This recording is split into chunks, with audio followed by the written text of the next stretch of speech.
নমস্কার বন্ধুরা, good morning. আশা করি তোমরা সবাই ভালো আছো। এখন ওয়েদারের জন্য বেশ কিছুটা গরম একটু কম আছে।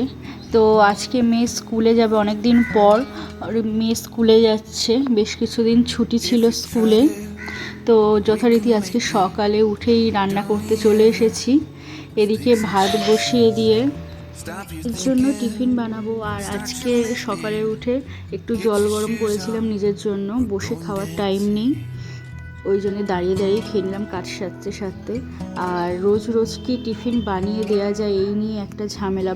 বাড়িতে বাচ্চা থাকলে তোমরা জানো যে রোজ রোজ একটু নতুন রকম কিছু না করে দিলে ওরা খেতেও চায় না। সেই জন্য এটা আমি আর কি একটা ভিডিওতেই দেখেছিলাম, আলু দিয়ে আর ডিম দিয়ে, মানে খুব বেশি তেল লাগে না এতে, উপরন্তু হেলদিও খাওয়া যায়। মোটামুটি বেশ ভালোই টিফিন।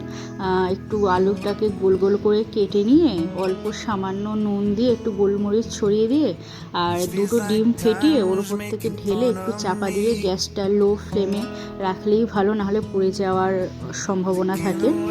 আর এদিকে আমি টিফিন করতে করতে হাজব্যান্ড দেখলাম মাছ নিয়ে এসেছে, মানে লেজা। এটা আমরা খেতে তিনজনেই ভালোবাসি।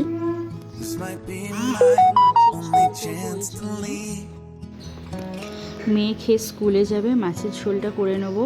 আজকে কোনো সবজি ছিল না, ওই জন্যে পেঁয়াজ টমেটো দিয়ে একটু ঝাল মতো করে নিচ্ছি।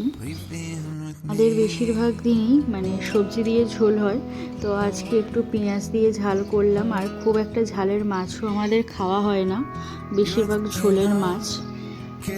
মেয়ে ওদিকে স্কুলে যাওয়ার জন্য তাড়াহুড়ো করছে, আর এদিকে আমার টিফিন রেডি অলরেডি। এটাকে একটু পিৎজার মতো করে কেটে দেবো।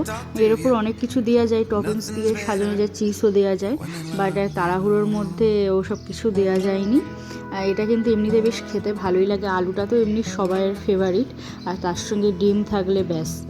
এটাই হচ্ছে আজকে মেয়ের টিফিন। আর এদিকে মেয়ের আমার আর খেতে দিয়ে দিচ্ছি, রান্না অলরেডি হয়ে গেছে। আর আমি এখনও কিছু খাওয়ার সময় পাইনি, টাইমও হয়ে গেছে বলে একটু চা বিস্কুট খেয়ে নিয়ে আমি হচ্ছে কি রান্না করতে লেগে পড়লাম। কারণ হচ্ছে এটাও এনেছিল আজকে, দেখলাম যে মোচা এনেছে, তো চিংড়ি মাছ আনবে বলছিল। আমি ভাবলাম চিংড়ি মাছ আনার দরকার নেই, আজকে নিরামিষভাবে একটু করা যাক। ওই জন্য এর সঙ্গে একটু ছোলা আর নারকেল কুচি দিয়েছিলাম।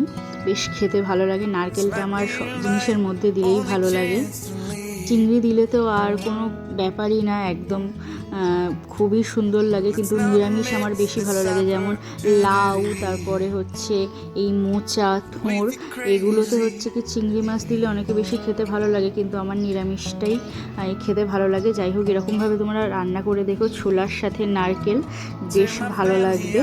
তো আমি মোচাটা হচ্ছে কি প্রেসারে সিদ্ধ করে নিয়েছিলাম, সিটি দিয়ে নিয়েছিলাম বেশ কয়েকটা, না হলে সিদ্ধ হতে অনেকটা সময় লাগে। একটু হলুদ দিয়ে আর তেল দিয়ে আমি ওটাকে সিদ্ধ করে নিয়েছিলাম, সিদ্ধ করে নিয়ে তারপরে রান্না করেছি। আর সবশেষে একটু মিষ্টি দিয়ে নিচ্ছি, আর ওপর থেকে একটু ঘি ছড়িয়ে দিচ্ছি, দিলেই বেশ খুব সুন্দর খাওয়া। আর আজকে এই হচ্ছে আজকের লাঞ্চ। হাজব্যান্ডকে অলরেডি খেতে দিয়ে দিয়েছি, শুয়ে পড়েছে। আজকে হচ্ছে দেখো মোচার তরকারি আর মাছের ঝোল। তো আমি খেয়ে নিই, আজ এই পর্যন্তই। Tata, bye bye.